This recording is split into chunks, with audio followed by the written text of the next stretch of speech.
considerando que en la madrugada de hoy se produjo una intentona golpista con el propósito de quebrantar el Estado de Derecho y subvertir el orden constitucional de la República. Un comandante paracaidista desconocido se alzó hoy contra el gobierno de Carlos Andrés Pérez. Pretendieron dar un golpe para asesinarme. Los revolucionarios atacaron el Palacio de Miraflores. Uniformados, con ideas de izquierda. Y se rindió por ahora porque los objetivos no fueron logrados. De un grupo de sediciosos, ambiciosos, Fascinerosos, grupúsculos, delincuentes. Se condena en una sola palabra: mueran los golpistas.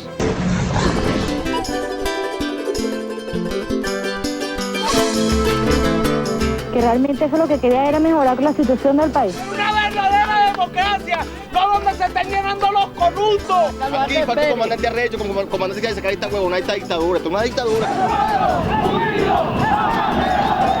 Yo sí los apoyo porque mira, el pueblo está cansado de lo que está viviendo. Para nosotros somos unos héroes, porque lograron despertar en el pueblo eso que estaba así como dormido, estaba así pero ¿cómo te digo? Como guardadito pues en una gaveta. Un líder aclamado por cientos de miles de venezolanos que curiosamente saben muy poco de él y de su filosofía política. Pero este no ha sido un intento de golpe como el de Argentina o Haití. Los militares rebeldes y el movimiento revolucionario bolivariano 200 no son vistos como una amenaza.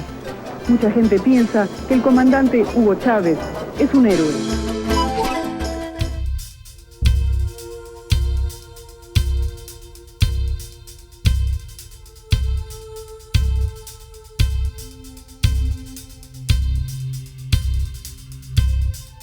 Y yo, ante el país y ante ustedes, asumo la responsabilidad de este movimiento militar bolivariano.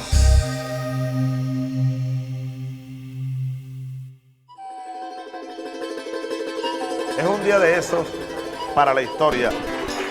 Relámpago interminable, 4 de febrero de 1992.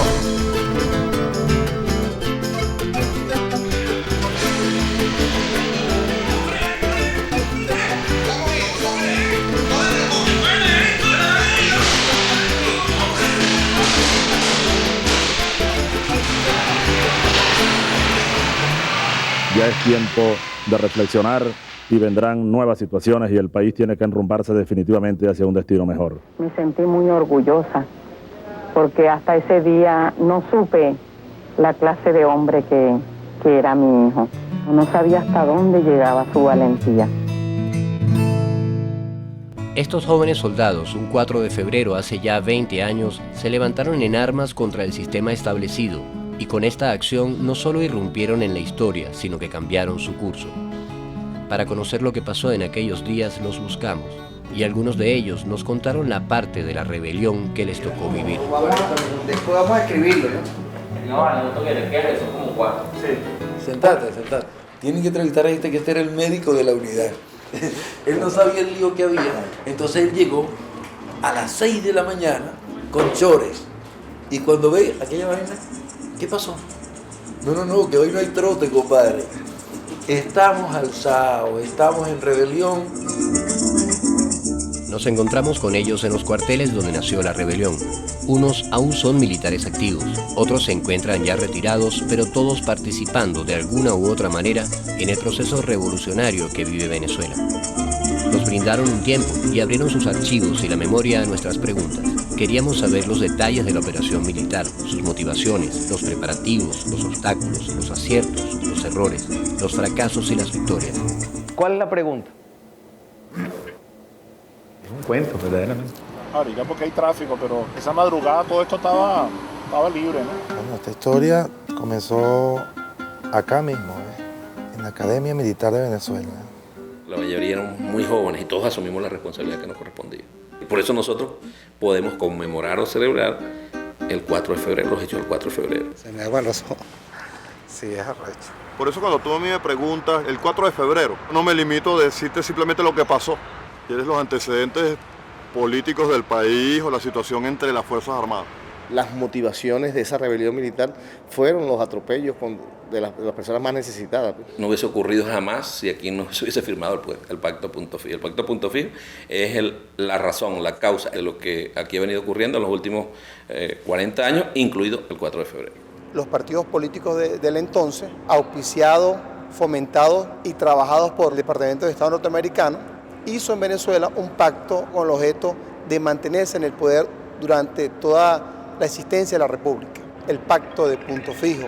Aquí no hay problemas ideológicos. Aquí no tienen por qué separarnos las diferencias inevitables en la controversia política, la voluntad y el coraje del proyecto único y necesario, indeclinable, necesario, imprescindible, una meta y un fin, un portento de grandeza y de riqueza. La gran Venezuela es una posibilidad real. Está delante de nosotros y vamos a alcanzarla. Manos a la obra. Recibo una Venezuela hipotecada. Fueron 40 años exactos, pues, desde 1958 hasta 1998. Manejaron el petróleo y lo entregaron a los intereses transnacionales. Unos gobiernos que no estaban en función de los intereses de un pueblo. Donde se estaba generando un proceso de privatización, se estaba generando un proceso de transnacionalización. O los intereses más claros del imperio, pues. Tenían a Venezuela como una bodega con mucha riqueza, produciéndole mucho beneficio al equipo que para el momento estaba al mando. Acción Democrática, como podría ser COPEI. Los pobres servían únicamente para ir a votar cada 5 años. Los veían como que esas personas no tenían derecho a más nada, sino a obedecer a lo que decía la burguesía, a lo que decía esa gente de la alta sociedad, de la clase pudiente. Entonces yo decía, ¿pero por qué? Si el hecho de que de repente yo sea más pobre no quiere decir que yo no tenga derecho a la salud. Entonces eran esas cosas que yo no entendía. Yo cuando llegaban las elecciones, que llegaba aquel proceso de COPEI, aquellas caravanas, aquellas cosas, yo me indignaba. Fuerza de la esperanza, camino abierto de futuro, hombre de decisiones, Carlos Andrés. En aquel entonces el carnet político ADECO, la recomendación de Gonzalo Barrio o la amistad con un copellano, depende de quien estuviera, era vital para tener espacio. Para yo poder trabajar la primera vez en mi vida, mi tía tuvo que sacarme un carnet de Acción Democrática. En esta tarde plena de luz, estoy perfectamente seguro de que mía, de ustedes y del pueblo será la victoria. Pero cuando yo veía todo eso, de verdad que decía, ¿hasta cuándo? Pues que es una miseria, era algo tan grande que no era justo. Y yo veía que había petróleo, y había petróleo, y había petróleo, y había petróleo, y más petróleo. Entonces no era justo. Y vimos todos los pasos que venía dando nuestra falsa democracia, fundamental en una generación que se perpetuó por muchos años. Se tenía al pueblo y al ciudadano normal, común y corriente, como algo apartado del estamento militar. Era la separación prácticamente de lo civil de lo militar.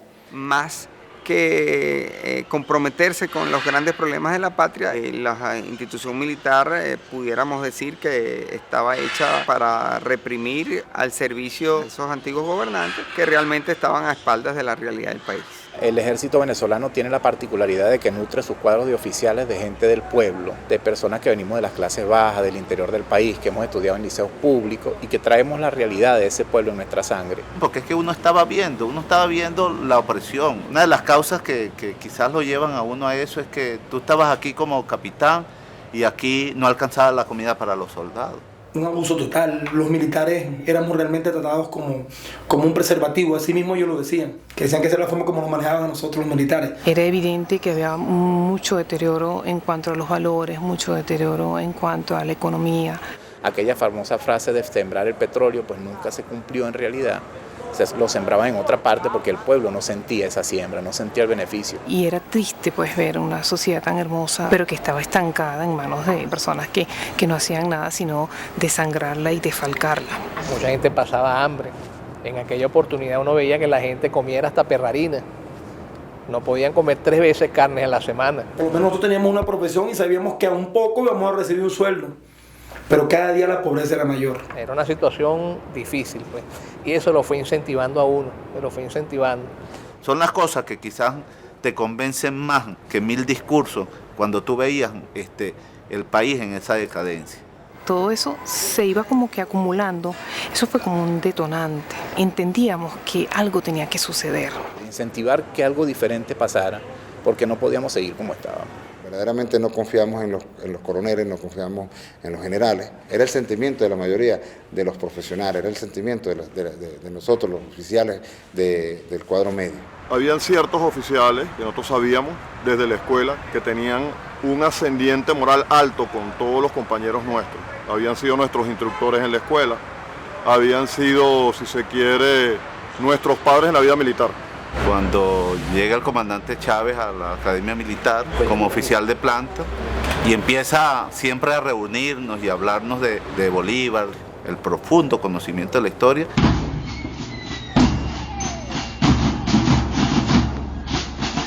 Comenzó a buscar muchos de nuestros cadetes quienes integraran ese movimiento y quisieran rescatar a este país. Ayudaron a ser reflexivos, a ser críticos, a valorar a hacer análisis político, a valorar la situación. A lo largo de esos 9 años previos a la rebelión militar del 4 de febrero, estuvimos constantemente en actividades dedicadas a preparar, organizar. Se conformó el movimiento cívico-militar, se organizó el EBR, el Ejército Bolivariano Revolucionario, luego el MBR 200, y ese 200 recordemos que tiene que ver con el bicentenario del nacimiento del Libertador, 1983. Uno juraba integrarse al movimiento bolivariano con la idea de luchar por la liberación de las cadenas que estaban oprimiendo a la sociedad venezolana, al pueblo venezolano. Le dan importancia al juramento, de manera que se sembrara en el hombre que tomara su juramento, su verdadero compromiso con la patria. Y prácticamente era un acto solemne. Y juro por mi patria que no daré descanso a mi brazo, ni reposo a mi alma, hasta que haya roto las cadenas que nos oprimen. Bueno, ya a partir desde el año 83, este grupo de jóvenes militares se venía preparando dentro de los cuarteles en lo que hoy se conoce como la cuna de la Revolución Bolivariana. Hay que recordar que en ese momento la Fuerza Armada Nacional, la dirigencia, era un generalato fundamentalmente arrodillado a los intereses políticos de los partidos dominantes y a los grupos económicos dominantes. Y que también ya las condiciones de Venezuela iban a ir cambiando. Por cuanto la crisis se iba a ir agudizando, e iba a llegar un momento en que ya la tesis del neoliberalismo se iba a imponer definitivamente en Venezuela y iba a generar mucha crisis económica. El gobierno anunció hoy viernes en la tarde la suspensión de ventas de divisas. El sistema comienza a presentar fracturas a partir de 1982-83 con el llamado Viernes Negro. Ha muerto el paraíso financiero venezolano. El dólar pasó de 4.30 a 7.50. Había una intención marcada de privatizar a PDVSA. Vimos cómo estaba privatizada empresas fundamentales como la Electricidad de Caracas, la CanTV. La privatización es un negocio donde nadie pierde y todos ganan. El futuro del país.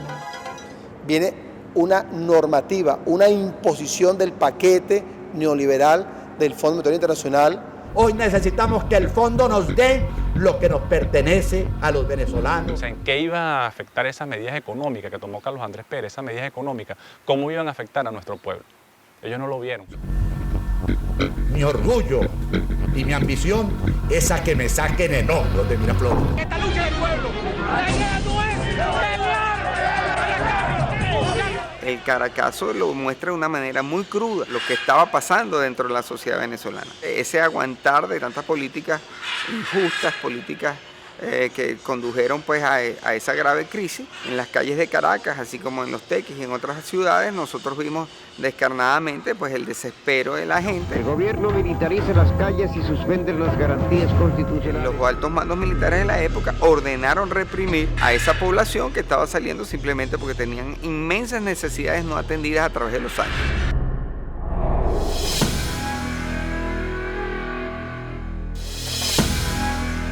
Disparos por todos los cerros del Valle, coche y acuartelamiento en toda Caracas.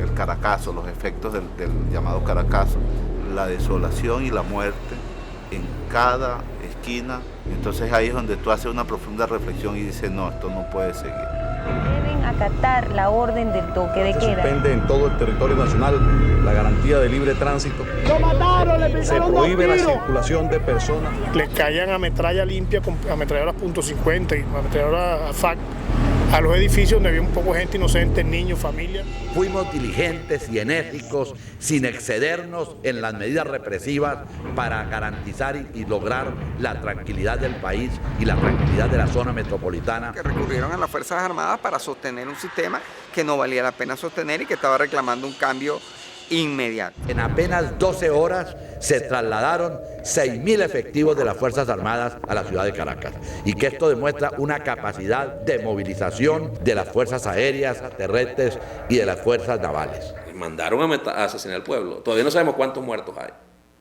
Bueno, así actuaba la clase política venezolana. Tus Fuerzas Armadas son para defender a tu país, no para usarlo para reprimir a tu país. El 27 y el 28 de febrero de 1989 deja la marca pues, de que había que hacer algo. De efectuar, de explotar un cambio. A lo que sucedió después en la rebelión del 4 de febrero del año 92. Sabíamos que ya el solo hecho de participar en ese movimiento íbamos a despertar a esa Venezuela. Ya no había marcha atrás. Ya no había marcha atrás. Ya eran demasiadas cosas que habíamos visto. Ya el movimiento había tomado una conciencia sobre todo. De las raíces del pueblo venezolano, el árbol de las tres raíces, Simón Bolívar, Simón Rodríguez y Ezequiel Zamora, entró en el alma del pueblo venezolano y de su esperanza. Esa es la vertiente ideológica. Por otra parte, la vertiente de la organización. Hay que hacer una organización de nuevo tipo, más social que política.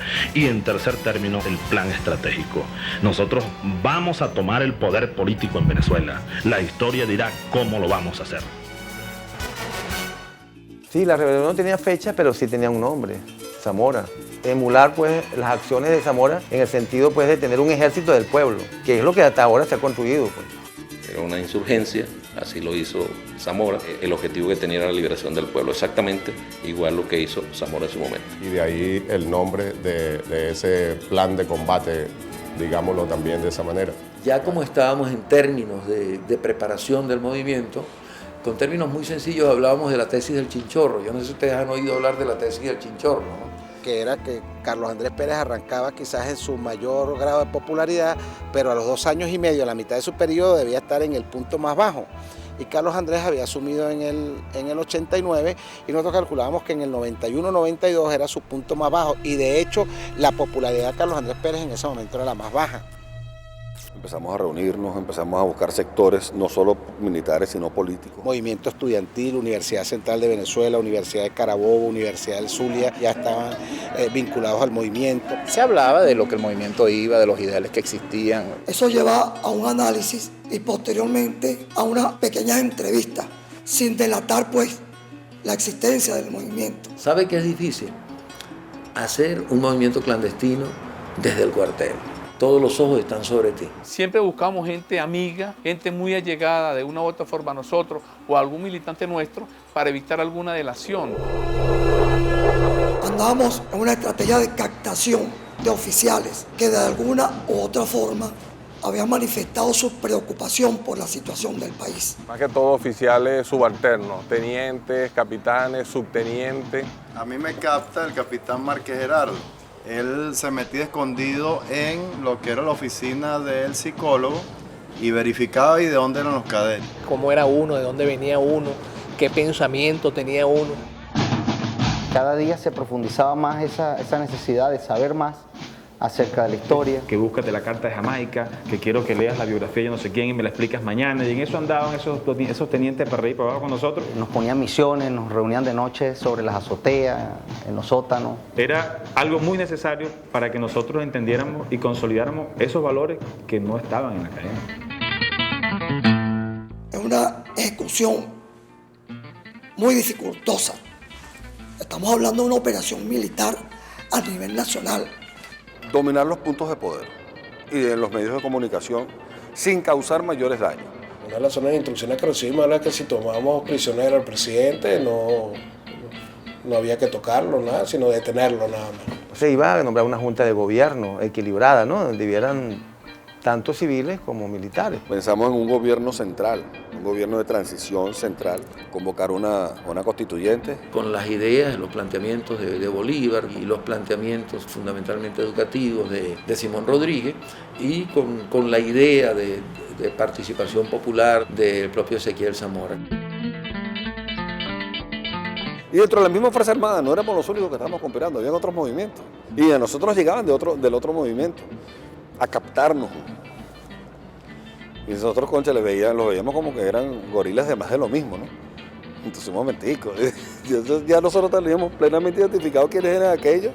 Y yo pienso que hubo un momento que fue como una carrera de carro, de quién se alzaba primero, o ellos o nosotros. Lo que estamos esperando es, diga usted lo que decía, pasar de un plan de operaciones a una orden de operaciones.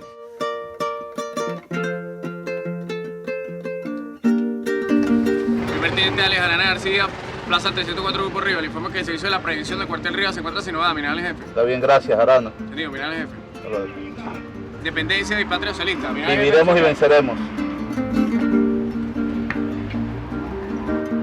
Nosotros trabajábamos mucho con las fechas patrias, ¿no? Y por lo menos inicialmente, y la información que manejábamos era hacerlo el 18 de octubre. Después era el 10 de diciembre, que tiene que ver con Santa Inés. Después era el 17 de diciembre, con la muerte del Libertador. Ya esas fechas se iban corriendo por diferentes eventos. Tuvimos que esperar de que todo coincidiera, más que todo con la presencia del presidente de la República del país. Se contactó con gente que teníamos comprometida en la Casa Militar. Ellos nos dijeron que Carlos Andrés Pérez estaba en Davos y que regresaba el 3 de febrero en la noche. Nos comunicamos de que la actuación era para el 4 de febrero. No manejamos la información en concreto, pero sí ese día ya había llegado prácticamente el día de. Empiezo a activar a todo el mundo, bueno, llegó el día pues. Empezamos a prepararnos, ¿no?, para concretar la acción. Tú hubieras visto cómo estaba este patio el 3 de febrero en la noche. Esto parecía la Revolución Mexicana. Todo el mundo contento con los fusiles en la mano. Por el niño de la escuela, por el viejo y su pensión, por tener dignos salarios, por la lucha y la canción, por el derecho a la salud y también a trabajar, por la mujer embarazada, está prohibido fallar.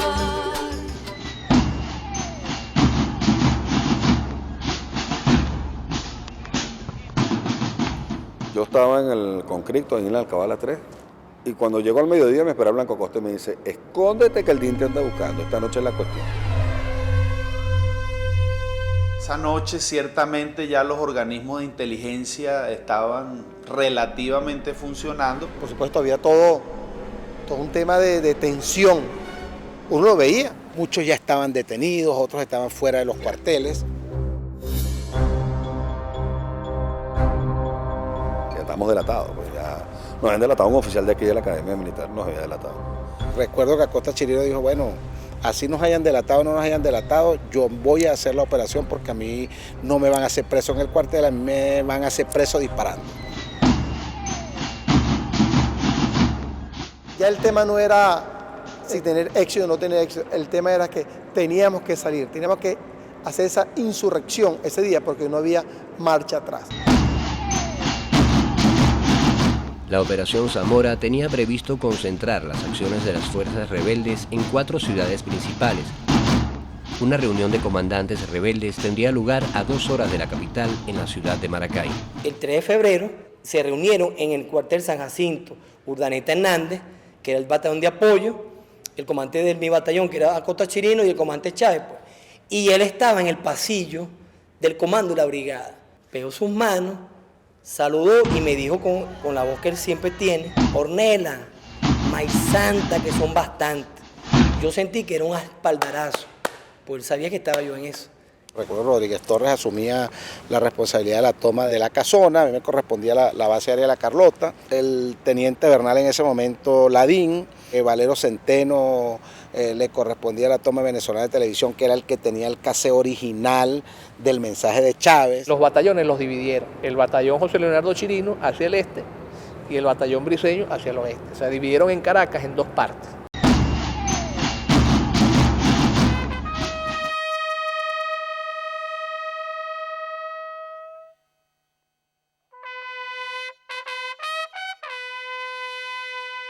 Ya nosotros acá en Caracas, amaneciendo ya